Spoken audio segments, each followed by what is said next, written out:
আমরা দীঘায় সবাই সমুদ্র সৈকত উপভোগ করতে আসি, কিন্তু দীঘায় আপনারা কোনোদিন দীঘার আশেপাশের গ্রাম এক্সপ্লোর করেছেন কেউ?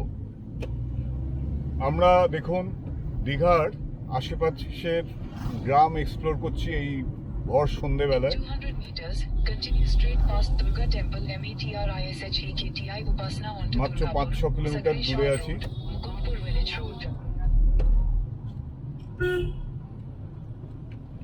এখানে মেন হারভেস্ট হচ্ছে রাইস আর ক্যাশিউ। ডান দিক তো? Continue এটা তো? straight past নাহলে এটা Durga কোথায়? Temple, কিন্তু 600 মিটার তখনই বললে। Upasana onto এখনো 80 মিটার Durgapur, বাকি, 70 মিটার বাকি। Sakri এই Shore সিধে যে রাস্তাটা যাচ্ছে Road, Village Road. হ্যাঁ সিধে রাস্তাটা সোজা দেখাচ্ছি। ঠিক আছে, সিধে হয়ে যাবো। সিধে বাসটা যে রাস্তা। বেরোচ্ছে, বাসটা যে বেরোচ্ছে, আমরা ওটা দিয়ে যাবো।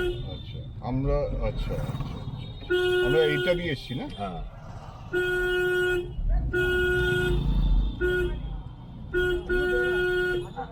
রাস্তায় মোড়ে দাঁড় করিয়ে রেখে দেবে, বাস গাড়ি যাবে কি করে? Continue on Mukundpur Village দেখেছেন Road for 1 কত kilometer. সরু রাস্তা, অথচ দীঘার খুব কাছেই আমরা। বাচ্চা ছেলেটি নিশ্চিন্তে সাইক্লিং করে যাচ্ছে, বোধহয় বাড়িতে কিছু কিনতে দিয়েছে, বেরিয়েছে।